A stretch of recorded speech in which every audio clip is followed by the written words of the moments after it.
And Lyle, it pains me to say to you, the day has come that Jarred Kelenic is no longer a Seattle Mariner. How do you feel? I mean, you can guess. Sucks. Fucking sucks. Yeah. Now I'm like in search of a new favorite Mariner, dude. Here's a jersey that's gone to waste. This sucks. Yeah, what are you gonna do with that? Are you gonna frame it? Or are you gonna tuck it away? You're gonna be like, you're always gonna have a spot in my heart, JK. No, I'll still wear it. He does always have a spot in my heart. Plus, I love that color, that spring training blue. Even though you don't like it, I love it. So I will still wear that jersey. I think it'll boil down to a lot of what his farewell post on Instagram said, supporting him over supporting the franchise. Listen, what did I tweet out when he got traded on Sunday night? I said, he's got a fan in me no matter where he goes. It's funny. I have seen some people being like, I'm now a Braves fan because Jarred's gone. I'm not quite like that. But yes, I will root for Jarred Kelenic wherever he goes. If you've listened to this podcast, if you follow us on social media, that's been my guy forever. I mean, since he was traded here. And like, I kind of even want to reminisce for a minute to the day him and Logan debuted. I have never been more excited to go to a baseball game at that point in my lifetime than that day when they debuted, because that Kelenic trade was the first big signal of here's what it could look like if the rebuild works. A blue chip, top 10 upside prospect that ended up being a top 4 to 5 guy when he debuted, coming up with a high-end pitcher. It's like, the future's now. That's what it felt like that day. And I'm glad Logan's worked out, but man, I just like the downfall kind of since then really, really sucks. That was a fun day. I remember that day. I pre-gamed in the back of my car. That was fun. That was to start it off.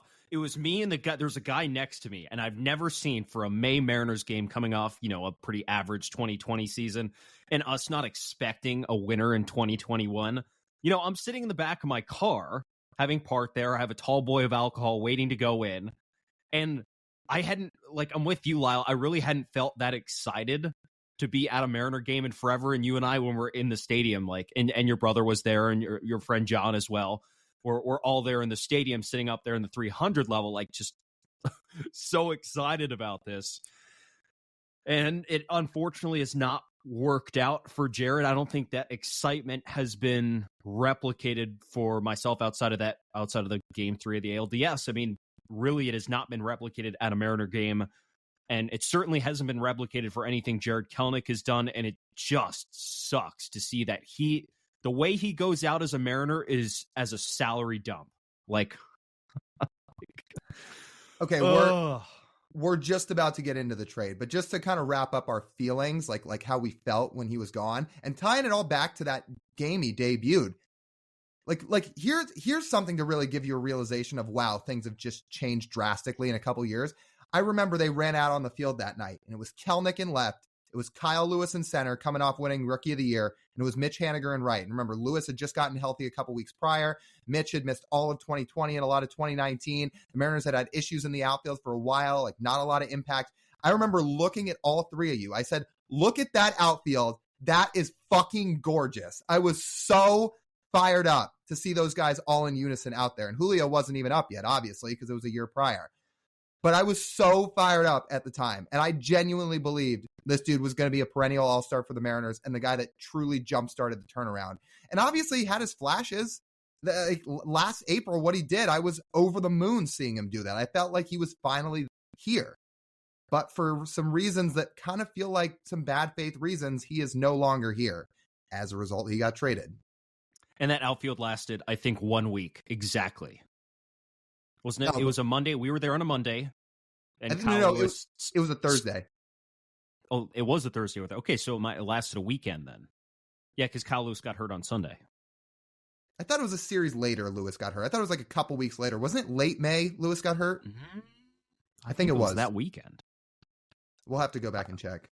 Yeah, we will have to go back and check. Because I remember I went to go see Jarred again, I think on Sunday, and we were in the pen.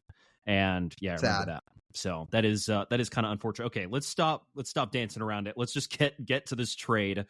The full trade: Kelenic to the Braves, Marco Gonzalez to the Braves, Evan White, who made his long-awaited, I don't know if it was a debut, but we spent more time on him on Friday's episode than I think you and I have probably ever spent talking about him on this podcast. And his name resurfaces. He's headed to the Atlanta Braves along with $4.5 million. And the Mariners get a former second-round pick of the Braves in 2022 out of high school in Texas, Cole Phillips, and a former first-round pick of Jackson Kowar. As I said earlier, this is a straight salary dump from this deal. The Mariners will save $24 million over the next 2 seasons, and they get one high upside arm who's coming off Tommy John and another who has probably been the worst pitcher in baseball in the 3 seasons he has pitched at the big league level. Man, this is the kind of stuff you get when you're trying to shed salary, and that's what the Mariners have gotten in this trade. If we want to talk about the players the Mariners got back, we can save that for a little bit, but let's talk about what the Mariners gave up first. And here's what I wanted to get to with Kelenic when I said it feels like maybe he's off this team now for bad faith reasons. Jarred Kelenic, who has had an up and down time with the Mariners and started to break out and flash a little bit in 23, currently has 5 years of club control. 5. He is not a free agent until after 2028. Does Jerry Dipoto usually trade guys like that away willingly? Absolutely not. Almost never. You would think, if anything, if they really thought Kelenic needed more time, even if he was 24 years old and they wanted to see other guys, they just start to play him on the bench a little bit more. He's still at another minor league option if you really wanted to send him back down. It doesn't make a lot of sense that Jerry Dipoto would go trade a guy like that away who has the upside he has, the club control he has, and is at a position of need. The Mariners need outfielders. So this feels to me like something in that relationship was strained. And I don't know if it has something to do with Kelenic having issues controlling his emotions over the years. I don't know if it's something to do that we don't know about, but it just feels like something is off in that relationship now, because that is so unlike Dipoto to trade away a guy like that with that much club control. So that was probably a reason for it, but in the end, they needed to attach someone to ditch the salary, which is really the meat of this issue. Like, the Mariners could have had a slight issue with how Jarred Kelenic handled his emotions, or how they didn't like his strikeouts at the plate, which I think is something that's flying under the radar a little bit with this trade. They shed another massive strikeout problem, or at least current strikeout problem in the lineup, with Jarred for most of the season last year sitting over 30% K rate. They have now rid that out of their own outfield. So that's a little bit of it. But the meat of this is the fact that the Mariners feel like to actually make an impact move, they have to save $24 million in 2 seasons. And they have to lose a starting outfielder to do that. I mean, make no mistake, just strikeouts are all. I mean, Jarred Kelenic was slotted to be your starting outfielder this season. And now the Mariners have 2. Sorry, they don't have 2. The Mariners have 1 outfielder who has legit major league experience penciled in for last year. So the fact that they had to do this to save $24 million, despite all of Jarred Kelenic's flaws or how you believe in his future, is pretty damning. That's what I'm going to say. The number just seems to go up every week we record an off-season podcast, doesn't it? Because here's now where we're at. We said at the start of the offseason, the Mariners need 2 bats. After they've traded Eugenio Suarez, we said the Mariners now need 3 bats. And now here we sit after trading away Jarred Kelenic. They need 4 bats this winter, dude. They need a third baseman, they need a DH, and they need 2 outfielders. So I hope there's a plan in place. I know Dipoto's talked about this week. They plan to go add multiple bats, but you've got 4 spots to fill. And I'm starting to get very, very uneasy about the idea of them putting Luis Urias out there on opening day at third base. It feels like more and more that's the direction we're headed, and I do not like that. How consequential is this Evan White contract now? I mean, holy shit. I mean, Marco is going to make $12 million next year, but it's not like Evan White is making chump change for the next 3 seasons on his contract. Judging the circumstances, Lyle, that contract is actually going down as abnormally shitty to when they sign it. Because not only has Evan White been a just horrendous big leaguer and been unable to stay healthy in his career, but that contract in big part has forced the Mariners to part way with someone who they thought was supposed to be a star in the future of their franchise. And instead, now they have to trade away a starting player to trade away Evan White's contract, who has not played a big league game in 2 seasons. Like, by the time opening day starts, we're talking about nearly 3 years since Evan White's played in a big league game. If I remember this right, I'm pretty sure the last big league game he's appeared in was Kelenic's debut. Oh my God. It's bad. I'm sure we're about to get into all the money stuff here in a second. I will say your point. It looks bleak, dude, because of this. Very bleak. I think we're like right on the brink here of getting into the money stuff. So I will say, to just add on to your strikeouts take, the Mariners have now gotten rid of all 4 guys last year that were striking out 30% of the time or more, because they've gotten rid of Teo, they've gotten rid of Gino, they've gotten rid of Kelenic, and they've gotten rid of Mike Ford. So they must be very, very motivated to cut down on strikeouts in 2024, because they have totally cleaned house with basically anybody with a strikeout issue. Julio will strike out 25 to 26% of the time. That's not nothing, but it's not awful. Cal Raleigh's going to strike out a little bit. You take that with what else he does at the plate. That's about it at this point. Like, they have totally cast away everybody else that was punching out a lot. It's pretty much that simple. Yeah. Yeah. I was going to say, sorry, I thought you were going to continue that sentence. I was looking at my notes. Do you want to get into the money stuff here? No, I'm just going to note here quickly on the guys they're bringing back. I mean, I'm not kidding with what I said with Jackson Kowar. He has been horrendous. The good thing is he probably cannot get worse than what he was with the Kansas City Royals, and then eventually now traded. He was traded to the Braves, never pitched for the Braves, and now he's a Mariner. Now, I will give this: the Kansas City Royals notoriously have been dog shit at developing pitching. I mean, horrible at developing pitching. So there's a thought that the Mariners could tweak something with Jackson Kowar, who throws hard. He throws a slider as well. Can they tweak something to help him get better? Because for a guy who has a career ERA of over 9, cannot get much worse for Jackson Kowar. So I would imagine he's going to be in the bullpen at some point in this season. And Cole Phillips, there's some upside there, especially a top 2 round draft pick in 2022. Don't know how healthy he is coming off of Tommy John. There's not totally nothing, but nothing for you to do backflips over in the return of this trade. So overall, the Mariners do totally lose out on this trade. Don't get me wrong, but there could be something to look at with this on the terms of the baseball talent coming back to Seattle.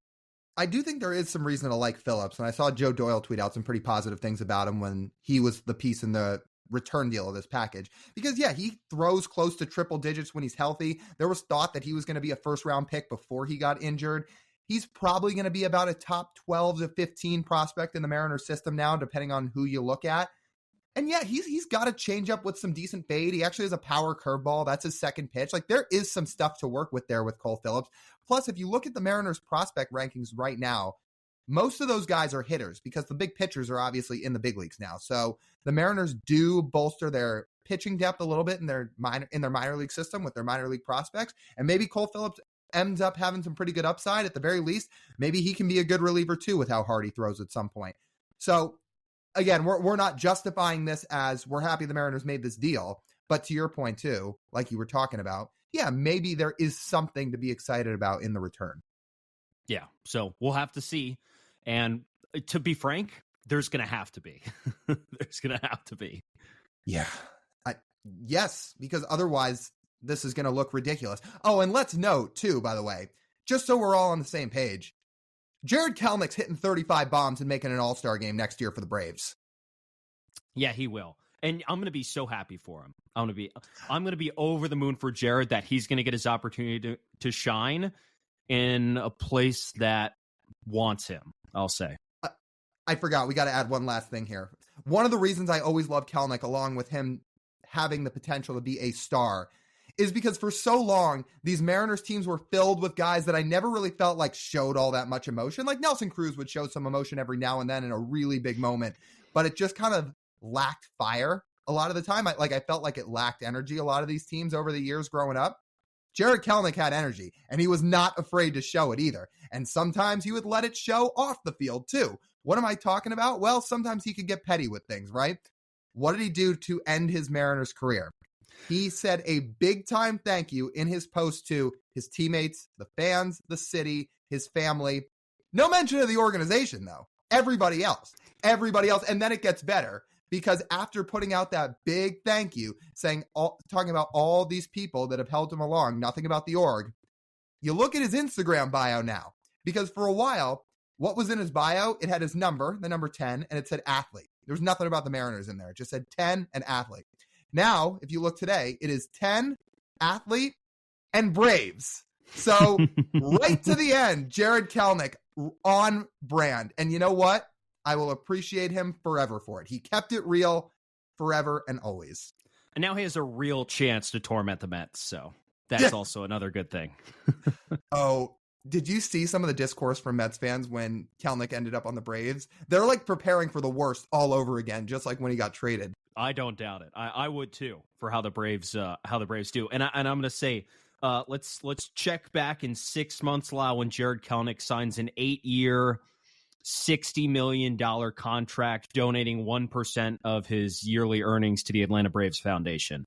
Oh, it's happening. Yeah, It's happening.